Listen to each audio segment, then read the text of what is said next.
नमस्कार, बहुत बहुत स्वागत है आपका YouTube चैनल मोबी क्राफ्ट में। मित्रों, आज मैं खेती और कृषि पर ही बात करने के लिए आया हूं। हमारे कार्यक्रम को अंत तक देखिएगा, वीडियो को लास्ट तक देखिएगा। आपके बहुत ही काम और उपयोगी और लाभदायक चीज़ें मैं बताने वाला हूं। और साथ में ही मैं आपको 1 मिनट की फिल्म भी दिखाऊंगा इस वीडियो में, जिसे आप बार बार देख करके अपने जहन में उतार लीजिएगा। उस पिक्चर में क्या चीज़ें हैं, वो सच्चाई क्या है, जिससे आज हमारे किसान नुकसान झेलते चले आ रहे हैं। मित्रों, आपको मैं एक बात बताऊं कि पिछले 50-60 सालों से कृषि के लिए न जाने कितने उपाय किए गए, कितने सुझाव दिए गए, कितने संसाधन जुटाए गए, लेकिन फिर भी क्यों कृषकों की हालत, किसानों की हालत क्यों बिगड़ती चली गई, खेती क्यों खराब होती गई। पैदावार को लेकर के नई नई तकनीकी भी, नई नई केमिकल जहरीली दवाइयाँ उपयोग में आती गई। खेती को बढ़ाने का लालच दिया गया, उत्पादन बढ़ाने का लालच दिया गया। हर बार जब भी सरकार आती है नई, तो किसानों के हित की बात करती है, लेकिन क्या वजह है कि 50-60 वर्षों से आज किसान की हालत बद से बदतर होती जा रही है। साल दर साल वर्षों से हमारी कृषि की ज़मीनें खराब होती चली गई, पैदावार घटता गया और हम उसमें खतरनाक पेस्टिसाइड, यूरिया, DAP और जहरीली दवाएं, कीटनाशक दवाएं डाल करके जहरीले फसल उगा रहे हैं हम, और इसे खाने के बाद सैकड़ों तरह के रोग इंसानों में फैल रहे हैं। और धंधा किसका चल रहा है? किसानों के थ्रू धंधा चल रहा है, डॉक्टरों, नर्सिंग होम और स्वास्थ्य विभाग का। तो आइए चलते हैं, पहले उस छोटी सी फिल्म को देख लेते हैं, जो आपकी जानकारी के लिए बहुत अहम है। और उस वीडियो को मैं कहूँगा, उस फिल्म को, कि आप बार बार देखें और अपने जहन में उस चीज़ को बिठा लें कि किस तरह से विदेशी साजिशों के तहत हमारे भारत की कृषि भूमि को चौपट किया गया और आपकी पैदावार को नुकसान दिया गया। और आज 50-60 साल वर्षों में भी आपके लिए जितनी भी तरक्की की बातें की गई, जितने भी फायदे की बातें की गई, जितने भी अनुसंधान करके नए नए उपयोग में लाने वाली चीज़ें बताई गई, वो सब किस तरह से आपके लिए घातक होती चली गई। धन्यवाद। आइए चलते हैं, इस फिल्म को देखते हैं, उसके बाद फिर आगे बताता हूँ मैं कि खेती को किस तरह से उपजाऊ बनाना है, लाभ कैसे लेना है, लागत कैसे कम करना है और मालामाल कैसे होना है, सुखी कैसे होना है। वीडियो में अंत तक बने रहिएगा। धन्यवाद।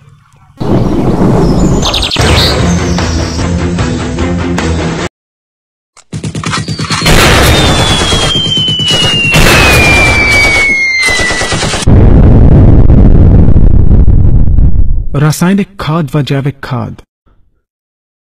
द्वितीय विश्व युद्ध के बाद पश्चिमी देशों के हथियार और विषाक्त रसायन बनाने वाले कारखाने बंद होने के कगार पर पहुंच गए थे, जिसके कारण पश्चिमी देशों को काफी आर्थिक नुकसान हो रहा था। इन देशों ने इस आर्थिक संकट से बचने के लिए एक योजना के तहत उन कारखानों में रासायनिक खाद तथा कीटनाशक बनाना शुरू कर दिया। इन रासायनिक खादों व कीटनाशकों के द्वारा कृषि उत्पादन को बढ़ाने की बात कर हरित क्रांति नाम का एक छद्म जाल बुना।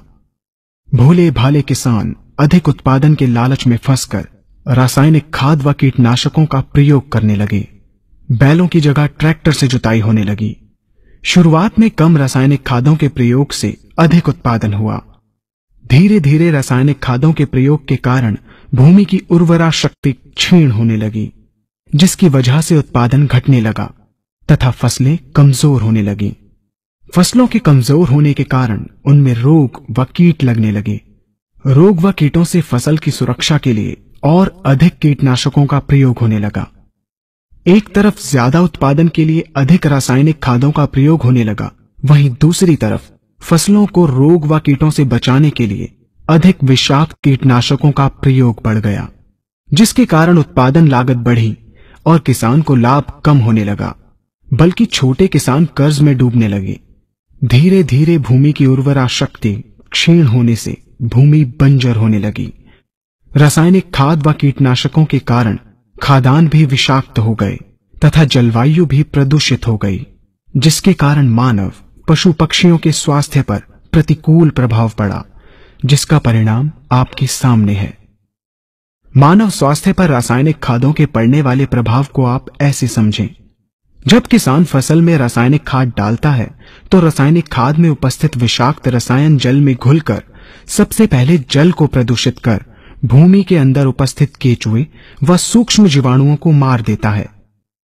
ये बात सभी किसान अच्छी तरह से जानते हैं कि केचुए व अन्य सूक्ष्म जीवाणु भूमि की उर्वरा शक्ति को बढ़ाने के लिए अति आवश्यक होते हैं। विषाक्त रसायन के कारण इनकी मृत्यु हो जाने से भूमि की उर्वरा शक्ति नष्ट हो जाती है तथा भूमि कठोर होकर बंजर होने लगती है। रासायनिक खादों के विषाक्त रसायन पानी के माध्यम से अन्य खनिजों के साथ फसल के अंदर पहुंचकर फसलों को विषाक्त बना देते हैं। बाद में जब खाद्यान्न के रूप में मनुष्य या अन्य पशु इन्हें खाते हैं तो ये विषाक्त रसायन मानव स्वास्थ्य पर बहुत ही बुरा प्रभाव डालते हैं तथा मनुष्य के अंदर तरह तरह के रोग उत्पन्न करते हैं। जब हम जैविक खाद का प्रयोग भूमि पर करते हैं तो जैविक खाद पानी में मिलकर पानी को प्रदूषित नहीं करती। जैविक खाद भूमि के अंदर उपस्थित उर्वरा शक्ति को बढ़ाने वाले जीवाणु तथा केचुओं की संख्या को तीव्रता से बढ़ाती है, जिससे भूमि की उर्वरा शक्ति बढ़ती है तथा भूमि छिद्र युक्त एवं भुरभुरी हो जाती है, जिससे वायु और प्रकाश भूमि के अंदर गहराई तक प्रवेश करते हैं, जिसके कारण भूमि में तापमान एवं आर्द्रता का संतुलन बना रहता है और फसलें मजबूत होती हैं। जैविक खाद में विद्यमान तत्व खाद्यान्न के माध्यम से मानव व पशु पक्षियों के शरीर में पहुंचकर स्वास्थ्य लाभ पहुंचाते हैं। जैविक खादों के प्रयोग से फसलें अच्छी और मजबूत होती हैं, जिसके कारण उन पर रोगों एवं कीटों का ज्यादा प्रभाव नहीं पड़ता।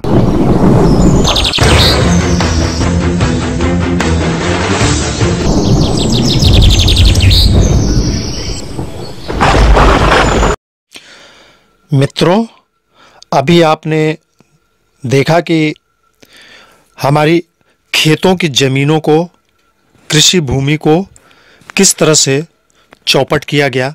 हानिकारक जहरीले खाद, यूरिया, डीएपी, केमिकल्स पदार्थ डालकर जो फसल उगाते हैं, जहरीला, जिसको खाने से पशु से लेकर मनुष्य तक, मानव जाति तक सब बीमार हो रहे हैं।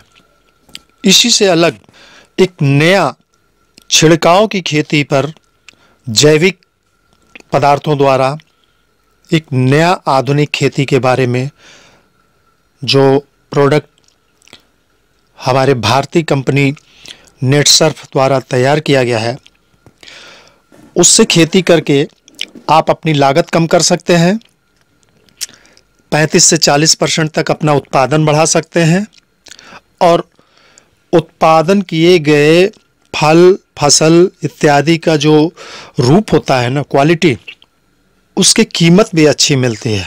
मित्रों, मैं आपको एक प्रोडक्ट दिखाता हूँ। ये है श्वेत। ये आपकी कृषि भूमि को जीवन देता है, जीवन। श्वेत का घोल अनुपात मान लें तो 15 लीटर पानी में 30 से 40 ml मिला करके हम खेतों में डालते हैं, जिससे हमारे ज़मीन में उर्वरा शक्ति बढ़ती है, और खेत में जान आ जाती है। अब मैं विधि बताता हूँ। सबसे पहले हम अपनी ज़मीन की जुताई गुड़ाई करने के बाद जब उसमें सिंचाई करते हैं, पानी भरते हैं, तो उसमें इस घोल को पानी में मिला करके ज़मीन में डालते हैं। मात्रा होती है 15 लीटर पानी में 30 से 40 ml श्वेत नाम की ये दवा मिला करके पानी में, खेत के हिसाब से और पानी के हिसाब से हम इस दवा को उपयोग में लाते हैं। सिंचाई के बाद जब पानी मिट्टी नम हो जाती है तो जब हम बीज बोते हैं किसान भाइयों, ये भूमि शोधन क्रिया हुई कि हमने भूमि में जब पानी डाला, खेतों में पानी डाल के सिंचाई की इसको डाल करके, तो उसको कहते हैं हम भूमि शोधन। उसके बाद आता है बीज शोधन। बीज शोधन के लिए स्टीम रिच के घोल में बीज को 20 मिनट डुबो कर रखें, फिर निकाल कर उसका पानी सुखा लें और फिर उसके बाद खेतों में बो दें। और जो भी बीज हम बोते हैं उसको 5 मिनट 10 मिनट उस घोल में डुबो कर रखें, फिर उस बीज का बाहर निकाल करके पानी सुखा लें और उससे बुआई कर दें। अगर हम जड़ वाले पौधे बो रहे हैं तो इसी के घोल में जड़ों को डुबो डुबो करके बुआई करें। ये शेत है, इससे फसल की जड़ें मजबूत होती हैं, सफ़ेद जड़ों की संख्या बढ़ती है और हमारी फसल बहुत मजबूत और पैदावार बढ़ाने में सक्षम होते हैं। तो भूमि शोधन और बीज शोधन के बाद की प्रक्रिया के लिए हम आगे फिर आपको नए नए दूसरे उत्पाद और दूसरे प्रोडक्ट भी बताएंगे खेती के, जिसमें आपको फ़ायदा ज़्यादा होगा। तो सबसे पहले मैं आपको दिखाना चाहूँगा प्रोडक्ट स्टीम रिच।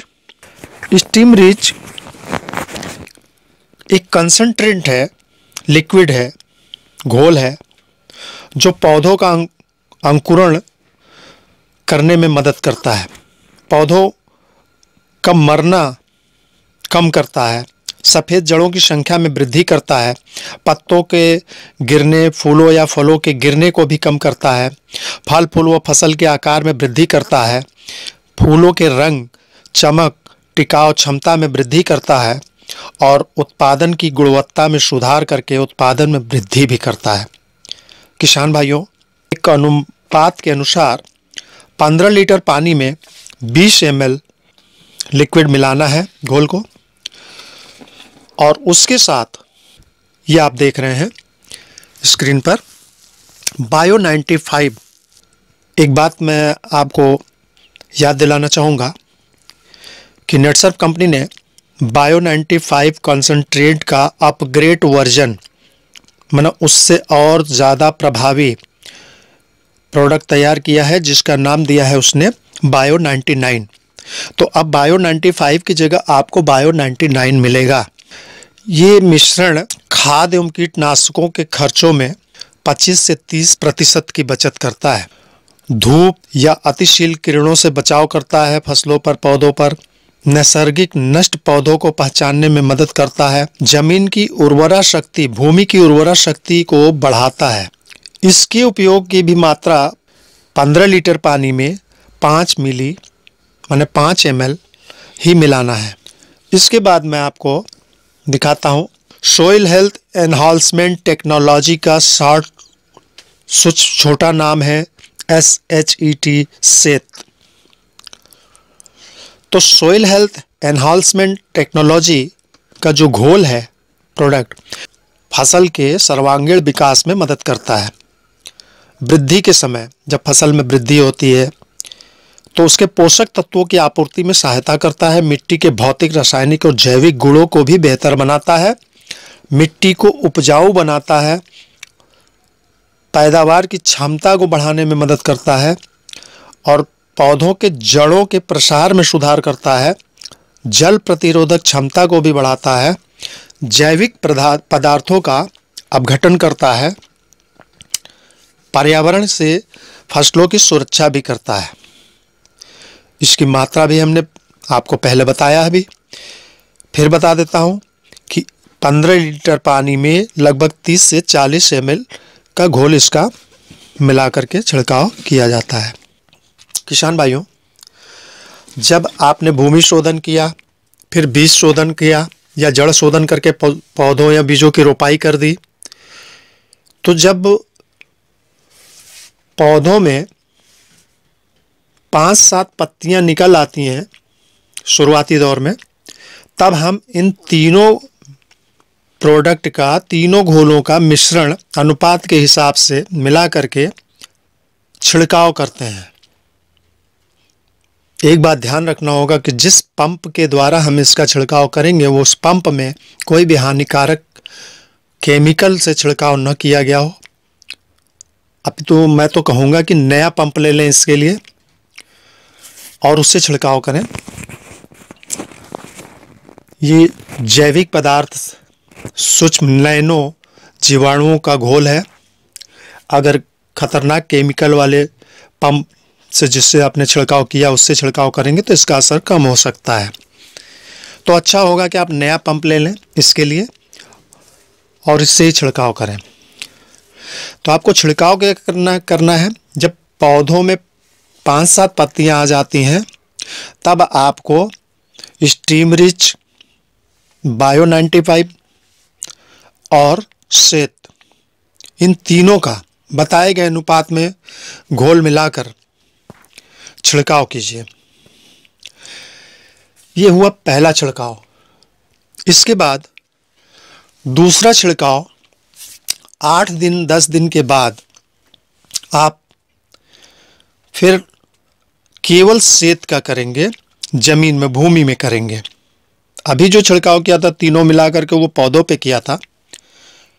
8-10 दिन के बाद केवल श्वेत का छिड़काव भूमि में करेंगे, जड़ों में, मिट्टियों में करेंगे।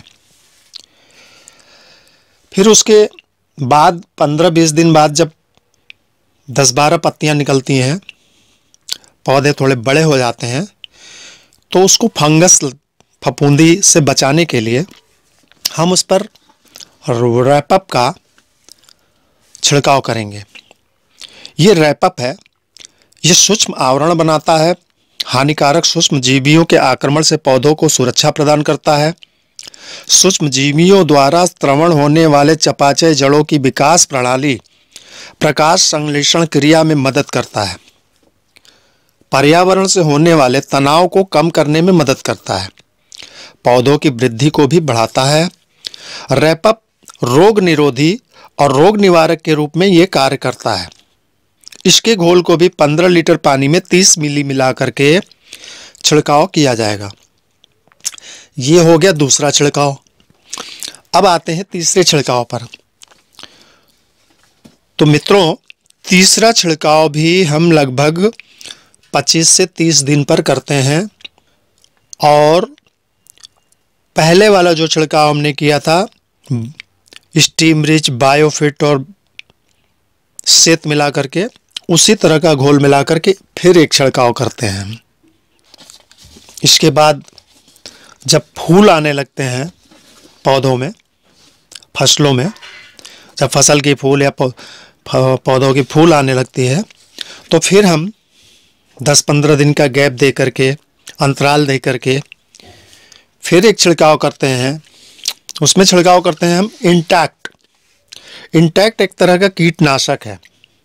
ये फसलों पर आने वाली रस शोषक कीट, इल्ली, सफ़ेद मक्खी का नाश करता है। ये आयुर्वेदिक है, प्राकृतिक है, इसका कोई भी साइड इफ़ेक्ट नहीं होता है। इसकी भी मात्रा 15 लीटर पानी में 30-40 ml मिला करके छिड़काव किया जाता है। पत्तियों पर, जड़ों पर, पूरे पौधों पर अच्छी तरह से इसका छिड़काव करते हैं।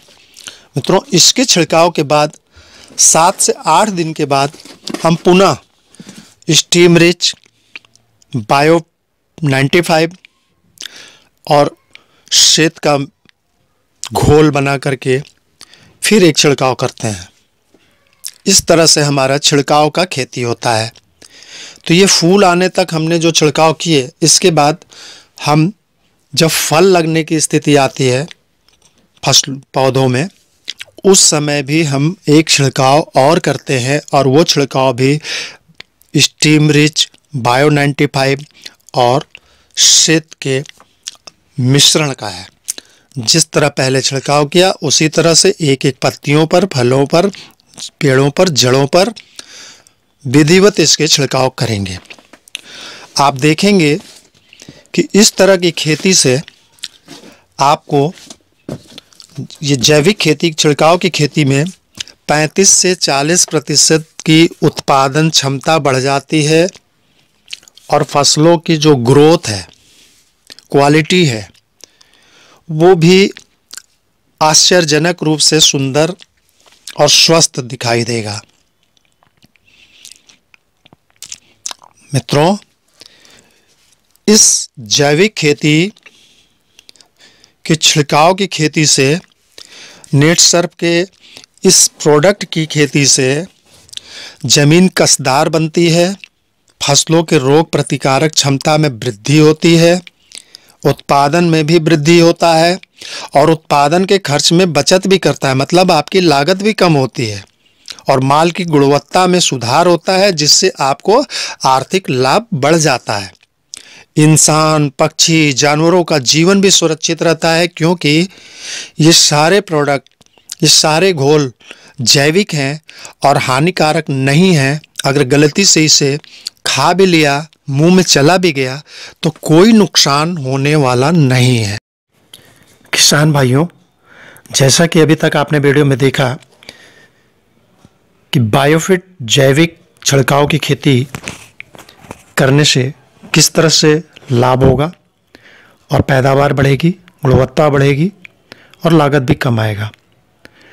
अब मैं आपको एक विशेष बात बताने जा रहा हूं जो आपको ध्यान में रखना है कि जब भी आप बायोफिट की जैविक छिड़काव की खेती का विधि अपनाते हैं, तो जो आप पूर्व में अपने खेतों में रासायनिक खाद, यूरिया इत्यादि डालते हैं, उसकी मात्रा 20 से 25% कम कर देंगे।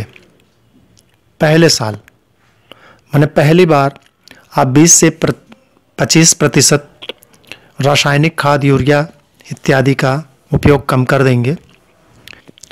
एक अनुमान के अनुसार अगर मान लिया जाए कि 25 किलो यूरिया आपके खेत में लगता है, तो आप जब बायोफिट जैविक छिड़काव की खेती का विधि अपनाएंगे तो यूरिया की मात्रा 25 किलो की जगह 20 किलो ही उपयोग में लाएंगे। अगले साल 20 किलो को 15 किलो कर देंगे। उसके अगले साल जब खेती में जैविक विधि अपनाएंगे तो केवल 20 से 25% ही रासायनिक यूरिया का उपयोग आप करेंगे। इस प्रकार आपके खेत की भूमि का उर्वरा शक्ति प्राकृतिक रूप से अच्छा हो जाएगा। मित्रों, स्क्रीन पर मोबाइल नंबर भी दिया हुआ है। आपको अगर कोई दुविधा हो या न समझ में आया हो तो आप कॉल करके उस मोबाइल नंबर पर जानकारी ले सकते हैं। बायोफिट जैविक उत्पाद आपको कैसे मिलेगा, कहाँ मिलेगा, इसकी भी जानकारी आप मोबाइल नंबर पर कॉल करके प्राप्त कर सकते हैं। मित्रों, एक बहुत ही ज़रूरी बात बताना चाहूँगा कि इस छिड़काव की खेती में समय का ध्यान रखना बहुत ही ज़रूरी है और जिस तरह से मैंने उपाय बताए उसका ध्यान रखना बहुत ज़रूरी है, तभी आपको सफलता मिलेगी। और जितने भी छिड़काव किए जाएंगे वो तेज़ धूप की रोशनी में दिन में नहीं किए जाएंगे।